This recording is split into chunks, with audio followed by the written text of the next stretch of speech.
welcome to the next video in Project Channel, Hither Green in O gauge.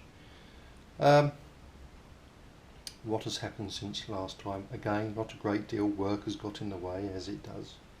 But I have finally achieved getting the grills back in the side of the loco. They were a bit of a pig due to paint that has made the gap smaller that they fit into, so cleaning the paint out and also shaving the edge of the radiator grills was quite a task, but we got there and they're stuck in. The other thing I've also done is the body side windows are now back in place. They went in easy, a little bit tight but easy enough, so they're done, and the handrails are on. What a difference handrails make. As you can see, they make a big difference to the front. And look at the loco. I had to buy some spares which I'd done before I started the project because I knew I would end up breaking a couple, but I was 3 short, which got broke when they were removed. Quick airbrush with those, silver, because they come in a grey colour, so I don't actually have to paint them, but quick spray of silver and fit them all back on. Had to drill the holes out with a 1mm drill bit in my pin vise, just reopen out the holes again, and they just slotted in lovely with a little spot of glue from behind to hold them in place. And as you can see, I now have the snow ploughs in situ. Without the centre ploughs, a large amount of the photos of this loco, it was running around without the centre ploughs in, and I'm happy with that. There was clearance issues with brake pipes and other bits and pieces, so I'm happily leaving them off. And what I shall be doing with these is the centre ploughs is just to trim up the edges nicely and make the mounting brackets to fit on top of them, and then I shall have them leaning against the wall in the shed. Over a couple of years I was going into Gillingham Depot when I was a senior technical officer with the fleet services, and leaning against the wall was a class 33 centre plough, and pretty much it was only there because it was too heavy for someone to lift and throw it in the metal skip. So I shall just have them sat at the side of the depot. The windows in the front aren't in yet. They were in, but they don't fit properly now because of the extra thickness of paint, so my next job will be to skim the edges of the windscreen so that they push back in correctly into the frames. And also, this isn't a Sputnik in O gauge, it is a bi-colour LED. If I take the body off,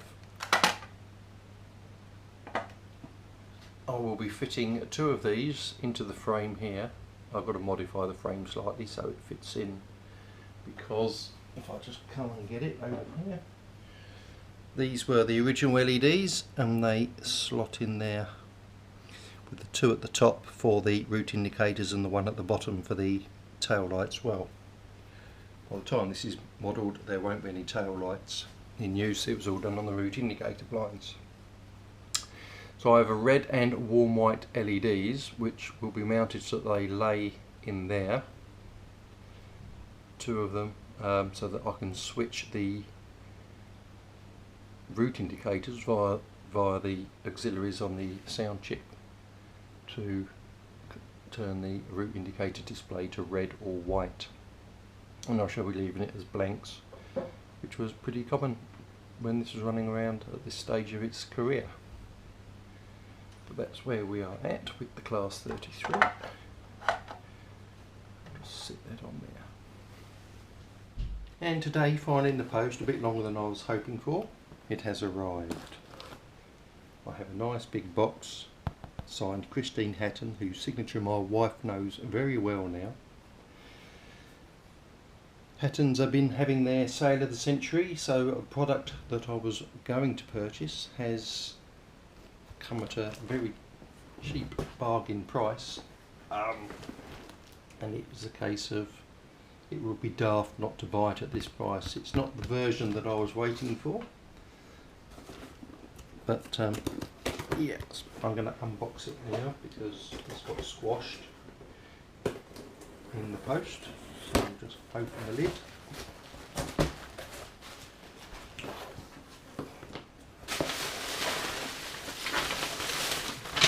A receipt which you don't need to see, and the good old sale of the century.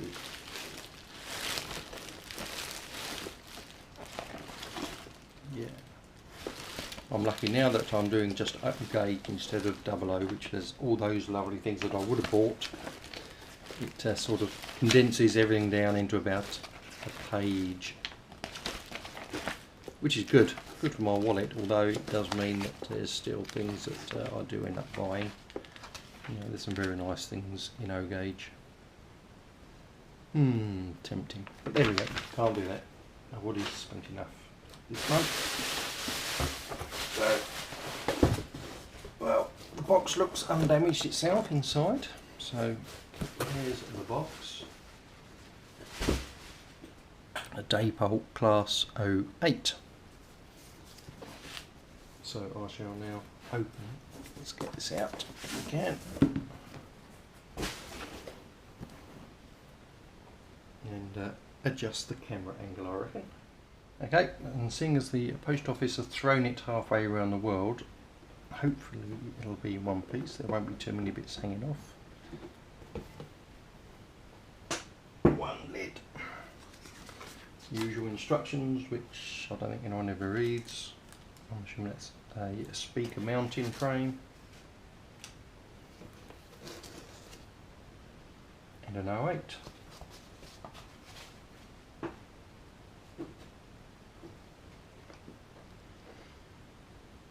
Well, I think that's quite an impressive loco in there.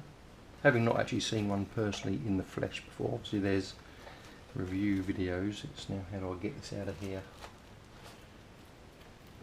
Let's take it out of the box. That's the best way to do that.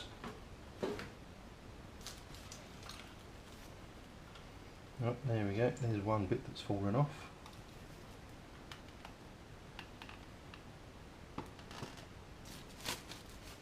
If that's all that came off, I'm happy with that. We have just a sandbox. That's all that's come off of there.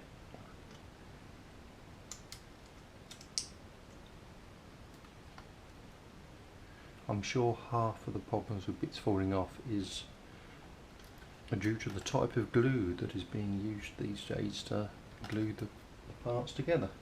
But there we go, that's my first 08. It will be for modifying. One thing that's got to happen is for 09009 these buffers need replacing with oleos. I have to modify all the doors because I don't need the hinges on. They should be the press steel type. And on this side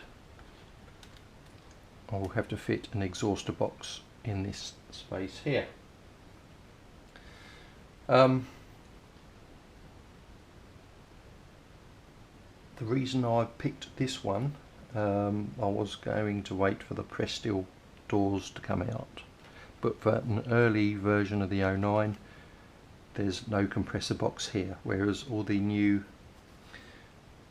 press steel later versions of the loco that Dapol have brought out, they've all got the extra compressor box, same as this one on this side, so that wouldn't work for me. So the lesser of two evils is I've got to try and get the handles out of this, make new doors just to give them the pressed look, and then it will get painted in general grey livery.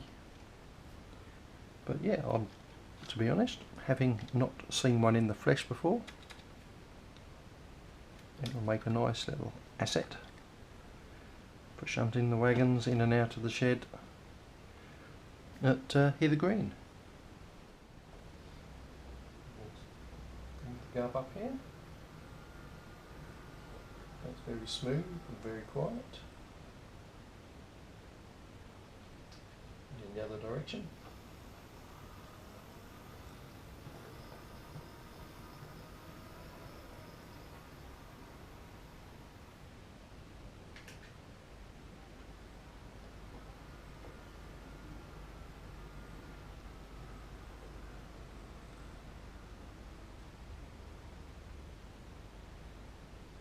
happy with that. So there we go. So if you enjoyed the video, please subscribe and share, and I'll come back to you next time. See you.